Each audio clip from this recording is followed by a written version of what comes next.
Indian railway ഞെട്ടിച്ച ശ്രീകൃഷ്ണന്റെ കഥ അറിയാമോ? വർഷം 1960. രാജസ്ഥാനിലെ വളരെ പ്രസിദ്ധമായ നഗരമായിരുന്നു മെർത്ത നഗരം. ഈ നഗരത്തിൽ ഒരു ചെറിയ റെയിൽവേ സ്റ്റേഷൻ ഉണ്ടായിരുന്നു. അവിടെ ആകെ ഒരു ട്രെയിൻ മാത്രമാണ് നിർത്തിയിരുന്നത്. ഈ റെയിൽവേ സ്റ്റേഷനിൽ ശ്രീകൃഷ്ണ ഭഗവാന്റെ പരമഭക്തനായ ഗുരുശരൻ ഒരു ഗാർഡ് ആയി ജോലി ചെയ്തിരുന്നു. നിത്യവും ആ ഭക്തൻ അടുത്തുള്ള ചാർഭുജ ക്ഷേത്രത്തിൽ ശ്രീകൃഷ്ണ ഭഗവാനെ പൂജിക്കുമായിരുന്നു. അദ്ദേഹത്തിന്റെ ഭഗവാനോടുള്ള ഭക്തി എല്ലാവർക്കും അറിയാമായിരുന്നു. അതിനാൽ അദ്ദേഹത്തിന്റെ പൂജ സമയം കണക്കിലെടുത്ത് ജോലി സമയം അവർ ക്രമീകരിച്ചു കൊടുത്തിരുന്നു. അതിനാൽ ജോലി സമയം ഗുരുശരനിന്റെ പൂജയ്ക്ക് ശേഷമായിരുന്നു നൽകപ്പെട്ടിരുന്നത്. ഹരിപ്രസാദ് എന്ന വ്യക്തിയായിരുന്നു ഈ സമയം അവിടുത്തെ സ്റ്റേഷൻ മാസ്റ്റർ ആയിരുന്നത്. എന്നാൽ പിന്നീട് ഇദ്ദേഹത്തിന് സ്ഥലമാറ്റം ലഭിച്ചു. പുതിയ സ്റ്റേഷൻ മാസ്റ്റർ അവിടെ ജോലിയിൽ പ്രവേശിച്ചു. പുതിയ സ്റ്റേഷൻ മാസ്റ്ററിന് ആ സ്റ്റേഷനിലെ ജോലിക്കാരെ അധികം പരിചയം ഉണ്ടായിരുന്നില്ല.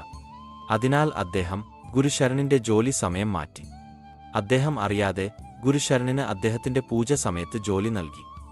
ഈ കാരണത്താൽ തന്റെ ഭഗവാൻ പൂജ ചെയ്യുവാൻ ഗുരുശരനിന് സാധിക്കില്ലായിരുന്നു. ഇതറിഞ്ഞ ഗുരുശരൻ സ്റ്റേഷൻ മാസ്റ്ററെ കണ്ട് തന്റെ ജോലി സമയം മാറ്റുവാൻ അപേക്ഷിച്ചു. എന്നാൽ ഗുരുശരനിന്റെ ഭക്തിയെക്കുറിച്ച് അറിയാതിരുന്ന സ്റ്റേഷൻ മാസ്റ്റർ ഗുരുശരനിന്റെ ജോലി സമയം മാറ്റുവാൻ തയ്യാറായില്ല. ഗുരുശരനിനെ കളിയാക്കുന്ന വിധം അദ്ദേഹം പറഞ്ഞു, തന്റെ ഭക്തിക്ക് കൂടുതൽ പ്രാധാന്യം നൽകുന്നവർ ജോലി വേണ്ട എന്ന് വച്ചേക്കൂ. വിഷമത്തോടെ അവിടെ നിന്നും നടന്നു നീങ്ങിയ ഗുരുശരൻ ശ്രീകൃഷ്ണനെ വിളിച്ചു കരഞ്ഞു. പിറ്റേന്ന് ഗുരുശരൻ തന്റെ സാധാരണ ഉള്ള ജോലി സമയത്തിൽ റെയിൽവേ സ്റ്റേഷനിൽ എത്തി. ശ്രീകൃഷ്ണ ക്ഷേത്രത്തിൽ പൂജ കഴിഞ്ഞ ശേഷം പഴയ ജോലി സമയത്തിലാണ് എത്തിയത്. പുതിയ സമയക്രമം അനുസരിച്ച് നേരത്തെ എത്തേണ്ടതായിരുന്നു. റെയിൽവേ സ്റ്റേഷനിൽ എത്തി തന്റെ ഡ്യൂട്ടി ചാർട്ട് അന്വേഷിച്ച ഗുരുശരനിനെ കണ്ട അവിടെ ഉള്ളവർ ഞെട്ടി.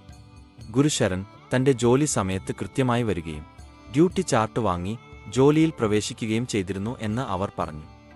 അദ്ഭുതം, ഗുരുശരൻ തന്റെ ജോലി സമയത്തിൽ ക്ഷേത്രത്തിൽ പൂജ ചെയ്യുകയായിരുന്നു പറഞ്ഞു. എന്നാൽ പിന്നെ ആരാണ് ഗുരുശരനിന്റെ അപരനായി ജോലിക്ക് പ്രവേശിച്ചത് എന്ന് ഉത്തരം കിട്ടാത്ത ചോദ്യമായി നിന്നു. എന്നാൽ ഗുരുശരൻ ചെയ്യേണ്ട ജോലി കൃത്യമായി ചെയ്തിട്ടുമുണ്ട്. ഒടുവിൽ ഗുരുശരൻ തന്നെ ആ സത്യം തിരിച്ചറിഞ്ഞു.